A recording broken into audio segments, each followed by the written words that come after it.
Greetings, brothers and sisters in Christ. It's good to have you here for this video on the lectionary for the 15th Sunday after Pentecost, which is for September 13th, 2020. Today we've got a text from Genesis, a text from Romans, and a text from Matthew 18. So Matthew 18, when we ended it last week, ended with church discipline text. And this text for this week is somewhat tying into that, but it has to do with forgiveness. And so that's kind of the theme for today's set of readings. We have Joseph and his brothers and the forgiveness that he has for them. And then we have in Romans, it's not quite, I suppose it's not really forgiveness, but a perspective. And we're going to talk about perspective with the Matthew 18 reading. But Romans 14 deals with having a Christian perspective, a proper Christian perspective toward the weaker brother or sister. And so, weaker is going to be the right word. And so, what do you do with those who are new, who don't understand, who are coming from a different way? And how do you treat them, and what sort of perspective do you have with them? And so we're going to see kind of these themes of forgiveness and proper perspective, and I suppose maybe the best way to understand all three is the thought of graciousness. So having the graciousness of a Christian or even of Christ. And so looking at the grace given by Christ to us and having that then reflect into our lives, both for those around us, those who require forgiveness, and those who are weak among us. And so that's probably how we're going to tie those three texts together today, is just this idea of graciousness and compassion and a willingness to forgive. So let's look at the Genesis text first, in the story of Joseph and his brothers. So we have here Genesis 50, 15 to 21. And it begins, "When Joseph's brothers saw that their father was dead, they said, 'It may be that Joseph will hate us and pay us back for all the evil that we did to him.' So they sent a message to Joseph saying, 'Your father gave this command before he died. Say to Joseph, please forgive the transgression of your brothers and their sin, because they did evil to you. And now please forgive the transgression of the servants of the God of your father.' Joseph wept when they spoke to him. His brothers also came and fell down before him and said, 'Behold, we are your servants.' But Joseph said to them, 'Do not fear, for am I in the place of God?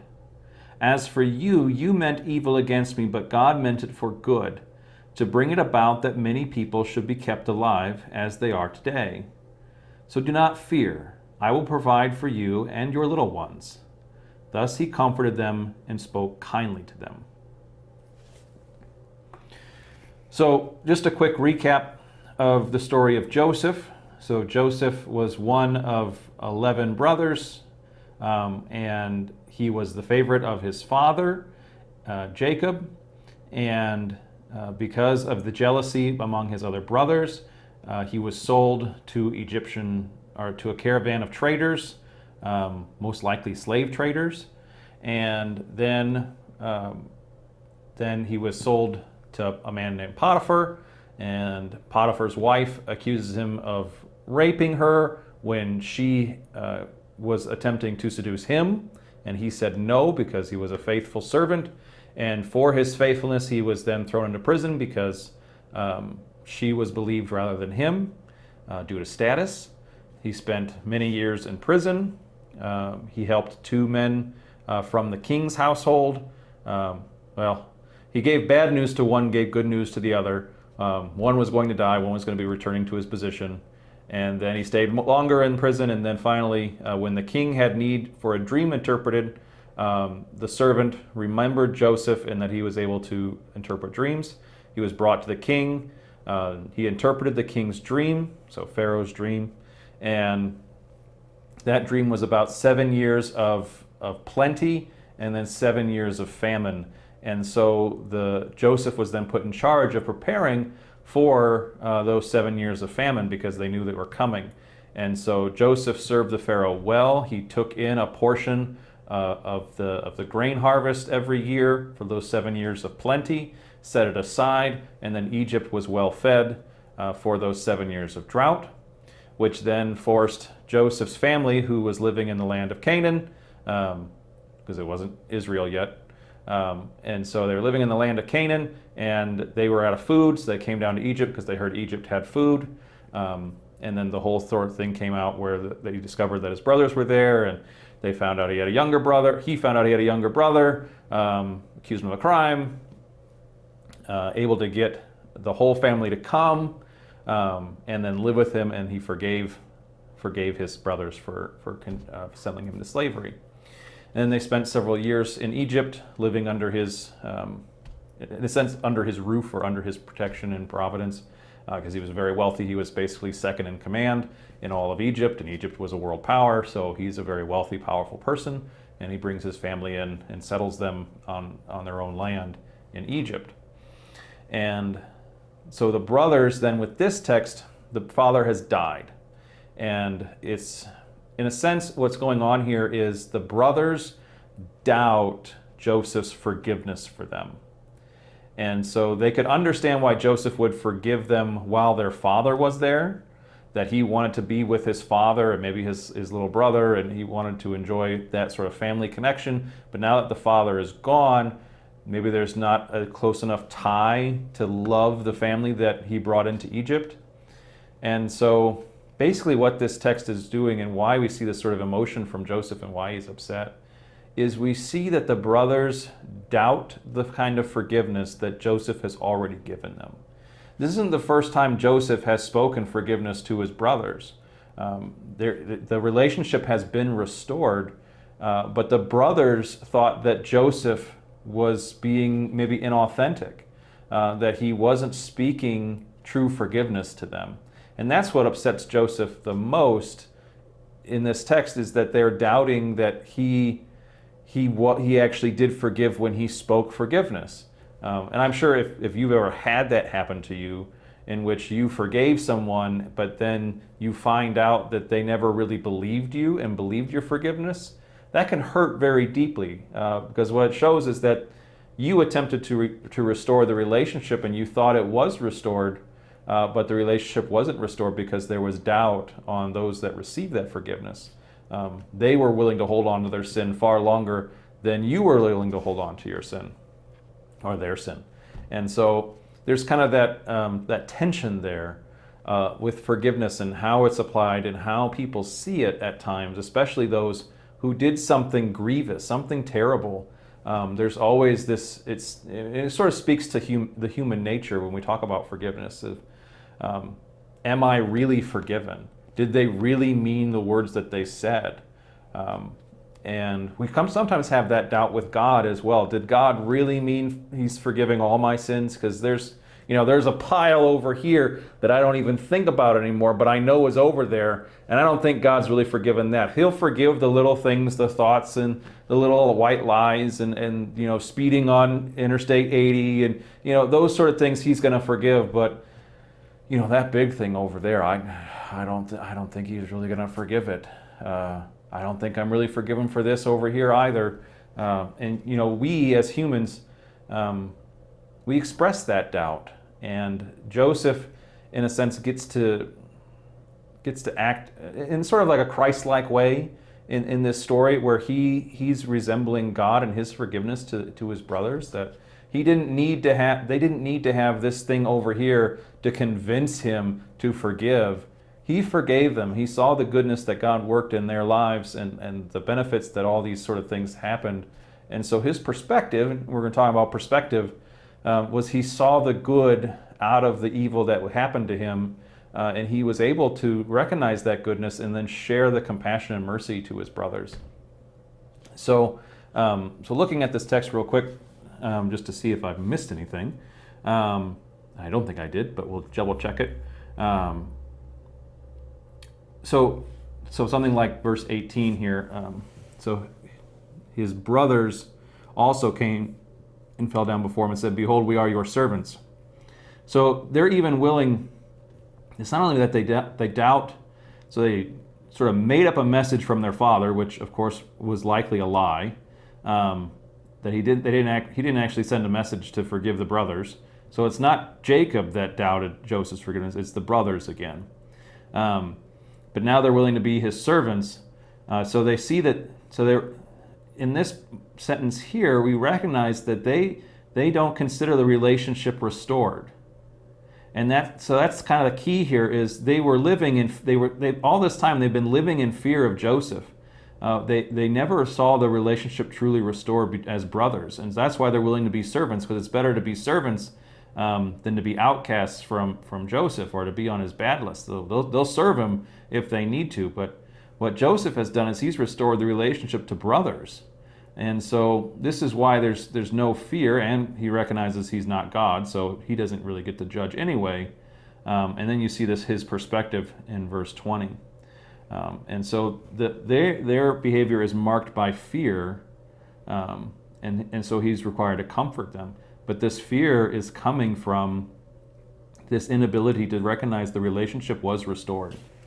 And when we think about our fear of God or our fear of our own sin and our relationship with God, that's kind of what it boils down to.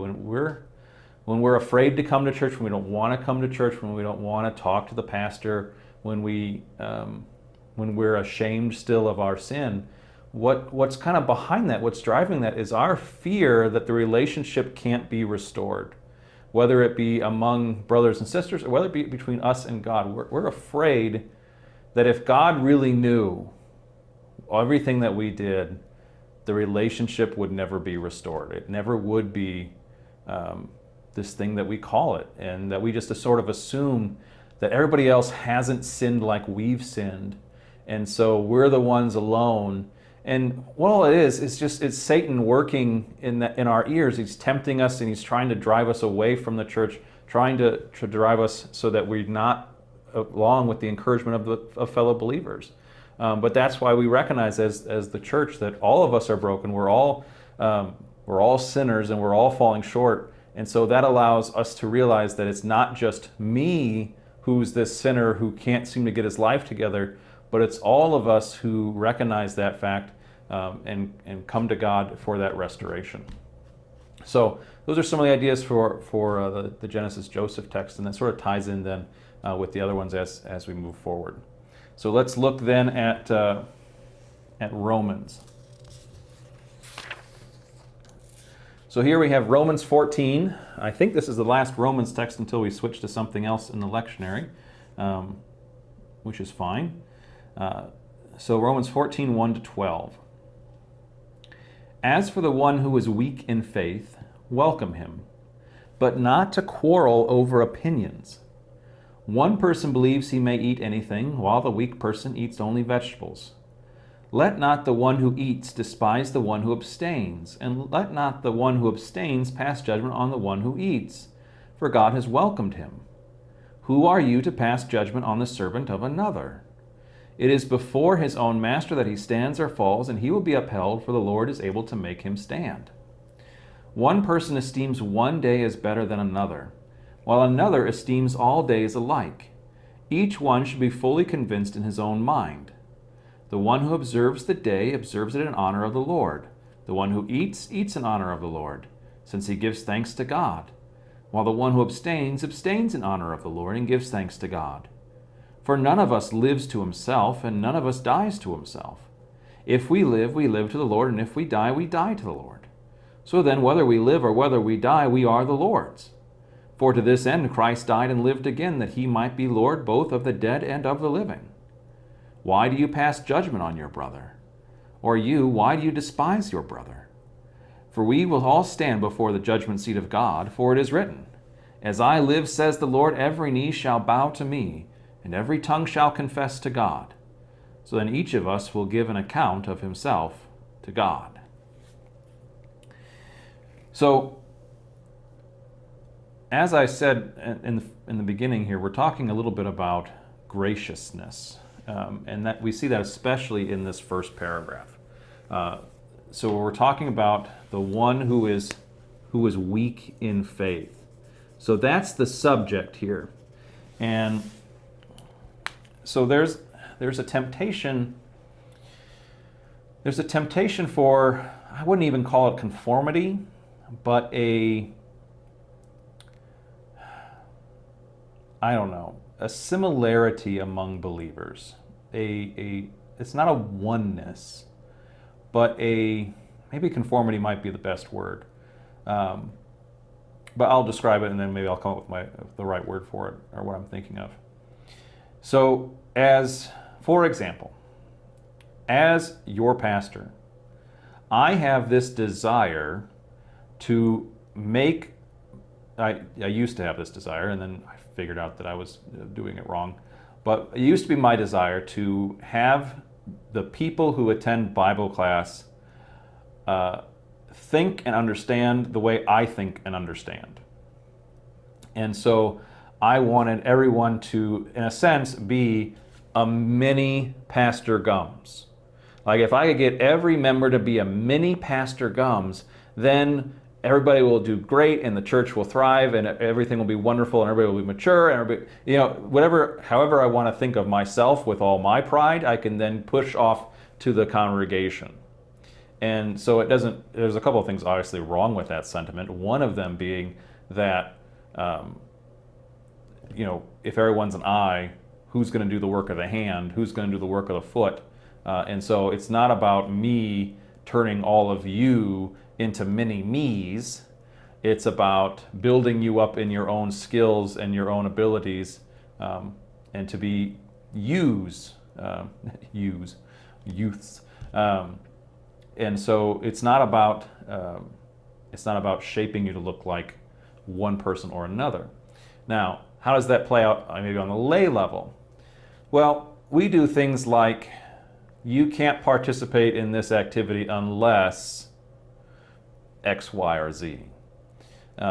We sort of put these gates in the way, and if someone doesn't look like the way we want them to look and doesn't act like the way we want them to act, then we're hesitant to include.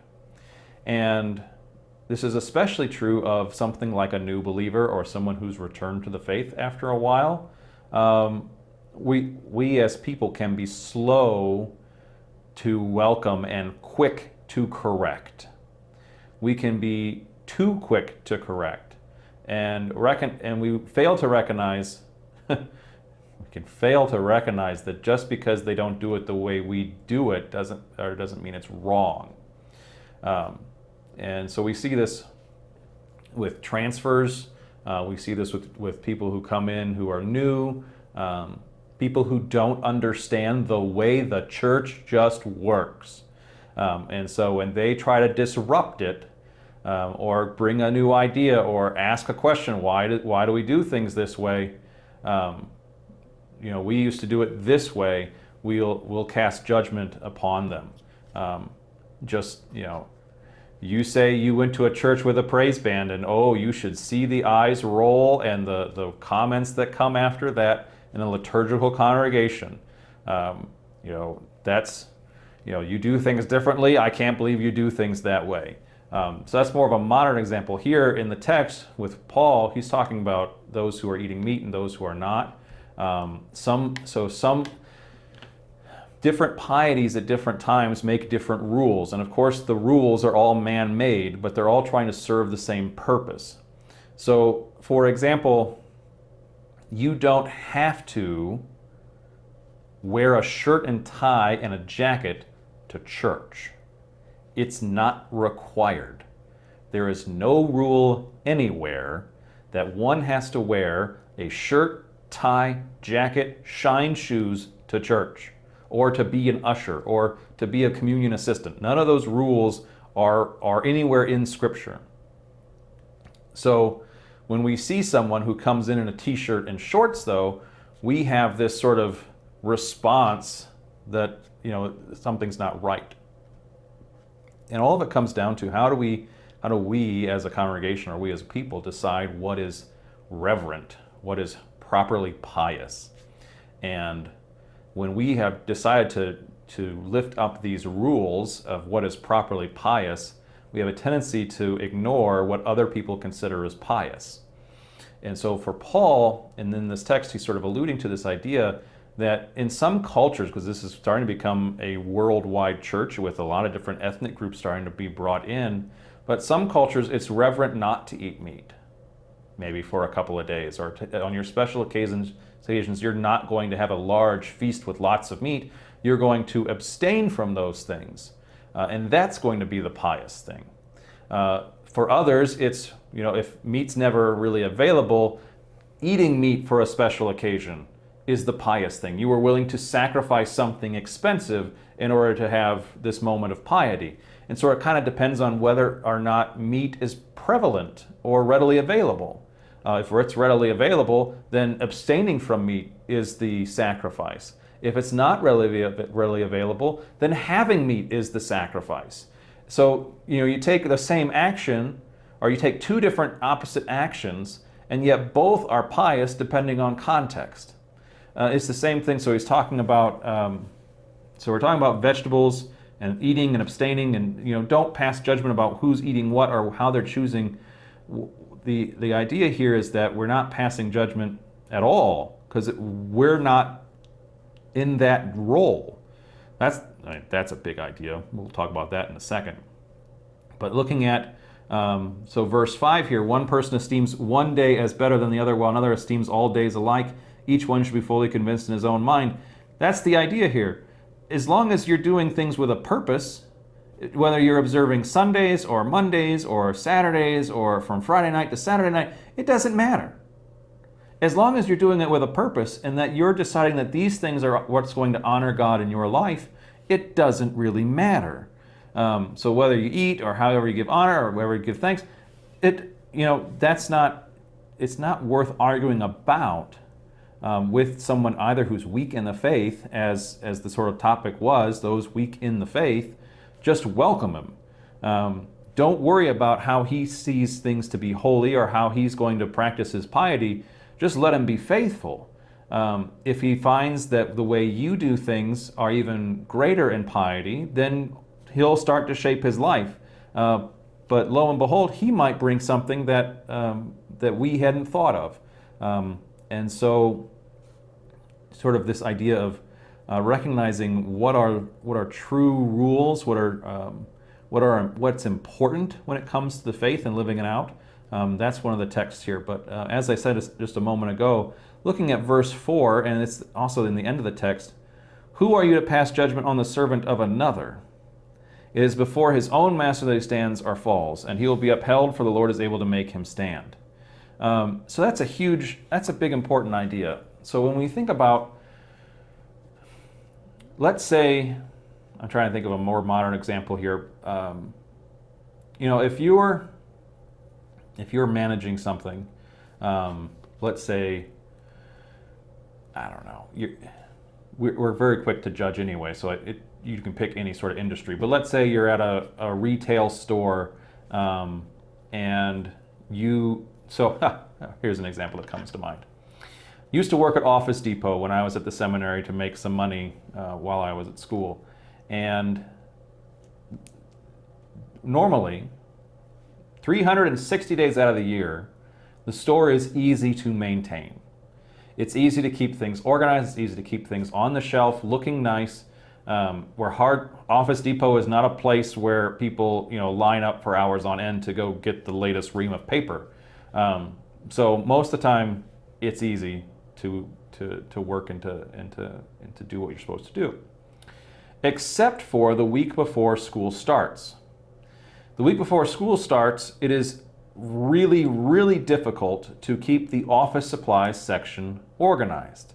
People come in there with their kids and they start throwing notebooks and trying to sort through all the different colors, and do you like this color, do you like this color, do you like this one, and they get thrown over here, they get thrown over there, nothing's stacked in the right place. All of a sudden a notebook that's $6 gets put in the 99-cent box, and all the crayons get moved over here, and the color pencils and the pens are all messed up, and it's hard for the workers to keep things organized, but the manager recognizes this fact. And so it's a constant sort of refreshing, and you've got to take the time when you have the time to go fix what you can fix. So it would be improper for someone who forgot that goes back to school week to walk into Office Depot and to judge the employees for what looks like a complete disaster in the store without understanding the situation. And it's not your store to necessarily judge. So that's kind of a little bit of what's going on here, but I mean, what's really being talked about here, and this is something that you find in Luther's Catechism, especially in regards to the Eighth Commandment, and how we judge people and whether or not we have the authority to judge. And that's that is key to Lutheran thought when it comes to life as a Christian.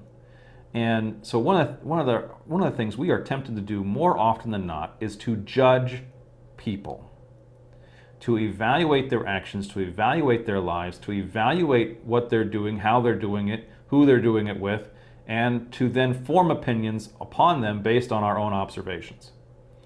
And so when we're doing that, what we're doing is standing in the place of God more than often than not.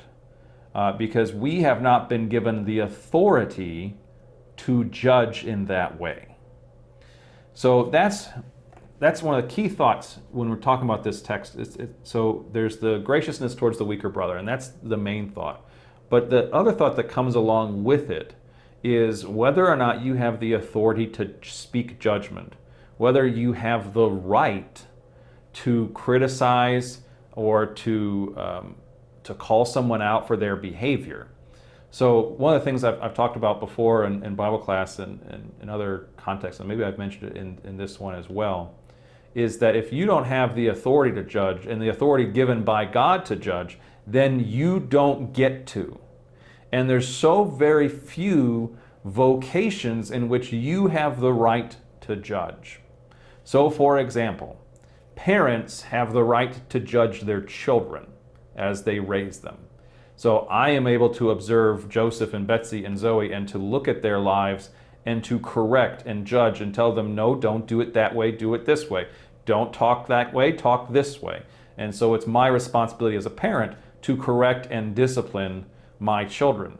I don't have the same permission when it comes to the other children in the congregation. I mean, I kind of do, but that's a different sort of thing, if I'm just strictly thinking of as a parent.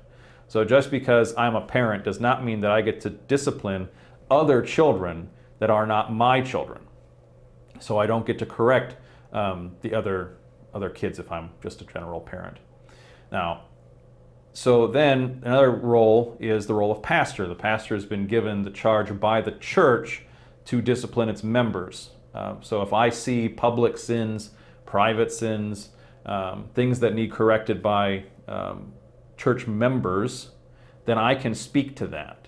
I've had to do that before. I had to do it with a high school kid in Kansas. He was speaking in such a way that it would have been fine in a high school kids setting sort of thing. It wouldn't have necessarily given offense, but in a room full of Christians, of older Christians, he was being very rude. And he didn't recognize that he was being very rude when he was discussing this person. And so he had to be corrected, and in the setting, it was my responsibility to show him that he was speaking in a non-Christ-like manner, especially in this environment. And so that's an example of me disciplining a child, but not in that sort of way. It was a pastor speaking about proper Christian behavior, especially in the church. Then, of course, you have your executive branch of the government. You have the judiciary, those who are charged to execute the laws and to judge the laws. And so whether or not you're following those, and so those people are given that job as well. But the general run-of-the-mill person doesn't really have authority to talk about their neighbor, doesn't have the authority to talk about someone else in the church. Luther, I think, I heard the quote today, and I'm going to try and summarize the best I can, that when you hear the sins of your neighbor, literally your next door neighbor, you hear your sins of your neighbor next door, your ears are a graveyard. So that though you hear what's going on around you, if you are not the judge, your ears are a graveyard where that sin goes to die. You don't get to speak about it. You don't get to share it. And so it's sort of that conversation about whether you can gossip or whether or not you can tell people, even though it's true. So people always try to get out of it by, well, it's true that he was doing this. Sure, it's true, but it's not your responsibility to judge. So whether it's true or not doesn't make a difference to this statement. If you hear someone sinning and you're not responsible for that person, then it's not your business. Now, of course, there are ways to explain that. And so, if you hear someone's wife being beaten next door, you probably should call the police and let them be the judge of what's going on. Because something's going on that it's helpful for your neighbor. You are serving your neighbor in love. But if, your neighbor's playing violent video games or something, or they're up too late, or they're making noise, or something that isn't really bothering you per se, but you see that it's going on and you don't think it's Christ-like behavior, it's not your business. So it's one of those hard things for us as Christians to live out, is this willingness not to judge when everything in the world says to judge. So now let's look at, it's got to be in my top 3 of parables when it comes to parables. But this has got to be in my top 3. And so let's read it first and then we'll talk about it. So Matthew 18:21-35. Peter came up and said to Jesus, "Lord, how often will my brother sin against me and I forgive him? As many as 7 times?" Jesus said to him, "I do not say to you 7 times, but 70 times 7. Therefore, the kingdom of heaven may be compared to a king who wished to settle accounts with his servants. When he began to settle, one was brought to him who owed him 10,000 talents. And since he could not pay, his master ordered him to be sold with his wife and children and all that he had, and payment to be made. So the servant fell on his knees, imploring him, 'Have patience with me, and I will pay you everything.' And out of the pity for him, the master of that servant released him and forgave him the debt. But when the same servant went out, he found one of his fellow servants who owed him 100 denarii. And seizing him, he began to choke him, saying, 'Pay what you owe.' So his fellow servant fell down and pleaded with him, 'Have patience with me, and I will pay you.' He refused, and went and put him in prison until he should pay the debt. When his fellow servants saw what had taken place, they were greatly distressed. And they went and reported to their master all that had taken place. Then his master summoned him and said to him, 'You wicked servant, I forgave you all that debt because you pleaded with me. And should not you have had mercy on your fellow servant, as I have had mercy on you?' And in anger his master delivered him to the jailers until he should pay all his debt. So also my heavenly Father will do to every one of you if you do not forgive your brother from your heart." Okay. How would you summarize this text? Well, it's quite simple. Forgive us our sins, or forgive us our trespasses as we forgive those who trespass against us. That's the whole parable in a sentence. Forgive us our trespasses as we forgive those who trespass against us.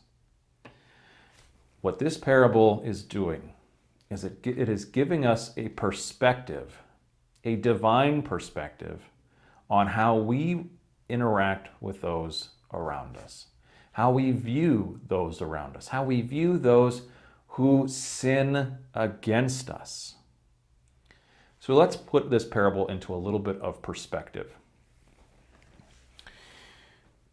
The opening question comes from Peter, and you wonder, what's Andrew been doing to Peter that got Peter all riled up? But that doesn't really matter. How often will I have to forgive my brother? As many as 7 times. I say not to you 7 times, but 70 times 7. So are you supposed to count to 490 and then cut them off? The answer is no. It's supposed to be an untrackable sort of number. No one's going to be able to keep track of all the times you've had to forgive somebody. And so this is then explained by the parable that then follows. So the reign of heaven may be compared to a king who wished to settle accounts with his servants. Now, let's put some pieces together here. One was brought before him who owed him 10,000 talents. where'd you go? 10,000 talents. What does that equal in today's dollars? The answer is approximately $3.5 billion. And that's with a B. 3.5 billion. So that's a big amount. Now, how much does somebody, and this is, so how do I get to this math? What I did was, you start with, so how do you get from talents to dollars? We know the general conversion of denarii to talents. And we know that a denarii is 1 day's labor. Okay? So a denarii is the coin given for 1 day's labor, typically 12 hours. So then you take, and so this is of a day laborer, okay? So this is not steady salaried employment. This is somebody who works for the day and gets a denarii. And if you get a denarii a day, you in general can meet all your financial needs. You're not going to live well. It's going to be difficult to save, but you can buy enough food to get you by. You can pay your rent. So if you're going to make 28 to 30 denarii a month, or something like that, 25, you're going to be able to get by for the month. 25, 20, 30 is going to be enough. So how do I get to 3.5 billion? Well, you take minimum wage, which is something like $7.25, or I don't know what it is now. Let's say you round up to $8. So you have $8 a day, or $8 an hour, 12 hours a day. So then you multiply that by 12, and you get carry the 1, and so then you get $96. So you can say in general, 1 denarii is worth $100, around. So, okay, if you're going to do modern equivalents, you can start looking at that. So when you're talking then about 10,000 talents, it's going to end up being 3.5 billion or thereabouts, depending on your conversion. But it's also worth noting 100 denarii. That's what's going to be owed to him. So if we're going to say it's $100, 100 times 100, you add 2 more zeros for all those of you who are doing math at home, we're looking at $10,000. Okay? So somebody owes this guy $10,000. He owes the master $3.5 billion. Now, if you had to choose which debt you had to owe, which one do you think you'd want to be? It's obviously the $10,000 one, right? $10,000, that's not impossible to deal with. Now, you notice 100 denarii, that means it's 100 days. It's going to take 100 days of labor to pay back this debt. So, okay, that's not terrible. Let's say he does get thrown in prison. It's going to take him 100 days to pay that back. 3.5 billion at a day laborer's wage of 1 denarii a day, 1 denarius a day. This is going to take something like, someone should probably be able to do the math faster than I could do it. And we'll estimate that. It could be 90,000 years, but I think I did the math wrong, and I'm not going to bother with it now. But obviously there's a big giant difference here between 100 days and 9,000 years, obviously. So getting all these, because you have to understand the units of measurement so that you have a proper perspective of what Jesus is trying to say. You have a slave who owes the amount of labor for 9,000 years, and he says, have patience with me I will pay you everything. Is that true? The answer is obviously no. There is absolutely zero chance that in this slave's lifetime he could possibly pay back the debt. There's no way. And so what that means is, so when we look at this slave's problem, he's at a gigantic debt. We don't know how the master allowed him to have such a debt, but here it is. And he can't ever pay it back. It's going to take him, maybe 9,000 years before he can pay this off. And if he gets a family of 5, it's still going to be a lot of years. And so there, or a family of 15 or a family of 400, it's still going to be it's going to be it's going to be centuries. There's no way to get this paid off ever. So that's part of the problem, is that the debt is too enormous. It absolutely cannot be paid back by a servant, by a slave. So this is a picture of you and me before God.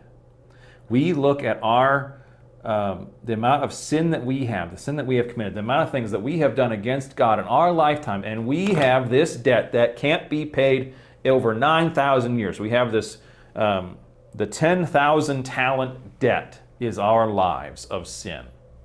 And what God says to us in the reign of heaven is that I see your debt. I see that you can't pay it. I see you're asking for mercy, and I grant it. Which is just ridiculous. No person would wipe off $3.5 billion off the books. It'd never be done.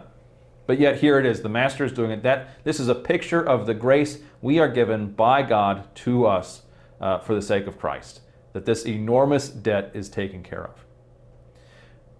But we are also the person who goes out into the world, finds someone who has sinned against us, and choke them and throw them in prison. We are more than willing to allow ourselves to be angry at those who wrong us, those who slight us, those who say the mean things to us, the dirty things, the horrible things, and we are willing to find them, choke them, and throw them into prison for what they've done to us. But it's only 10,000. Compared to the 3.5 billion we have just been forgiven? 10,000? Are you sure? Are you sure that's worth fighting about? Are you sure that's worth getting angry about when you have had this gigantic debt over here put away? You're going to fight about 10,000? Now, when I use this parable to talk with people about sort of the anger that they're carrying in themselves, I point out 10,000 is not a small amount of money. 10,000 is significant, especially for a slave. That's a big debt for someone only making $8 an hour, right? It's hard to come up with 10,000 when you're only making $8 an hour. That's a lot of work. That's a lot of hours to make that money. And so it's not an insignificant thing. In the same way, there are times in your life that someone will sin against you in a not insignificant way. They will truly harm you. They will truly hurt you. Yet you're called to have this perspective, to understand that it's significant, but it's grossly insignificant when compared to the grace given to you for your entire life. 3.5 billion, 10,000. You have to keep that perspective in mind as you live your Christian life. That person did that to you. Compare it to the pile of debt that you were forgiven. That person said something to you about something that you're sensitive about, or that that really hurt your feelings, or that really hurt you physically. But compare it to what Christ on the cross paid. And so when you keep that perspective, when you understand this dynamic between 3.5 billion and 10,000, 100 talents and 100 denarii, It's hard to hold on to sin against other people. It's hard to justify holding on to grievances. It's hard to certainly justify it to God and to justify it to yourself when you keep the cross of Christ and the forgiveness given to you in perspective. And so that's hard. It's hard. That's a hard truth for us to learn because we like holding on to the sins of others against us. We like to have that power over people. We like to remember what they did to lose our trust, to hurt our feelings, so that we never have to experience that again. And we're not going to be willing to forgive. But a divine perspective, the perspective that we pray for every time we say the Lord's Prayer, says, Lord, help me keep this perspective. Help me forgive those the way you forgive me. And if I fail to do so, don't forgive me in the way, or forgive me in the way that I'm forgiving those over there. That's what we say in the Lord's Prayer. I want you, God, to forgive me the way I'm forgiving those in the world. Forgive us our trespasses as we forgive those who trespass against us. Forgive us in the same measure that we forgive those in our world. What if God actually did that? Would you be forgiven? Or would you have that fear that Joseph's brothers had? That maybe you were really not restored. Maybe he only forgave the little things, because that's all I ever forgive. I only ever forgive the little things. I never forgive the big things people have done. How could I possibly forgive those things? But yet that's what we're called to do.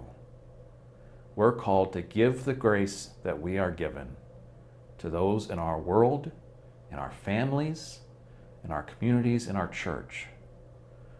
And that's a tough calling to live, because we as sinful people, we don't want to do it.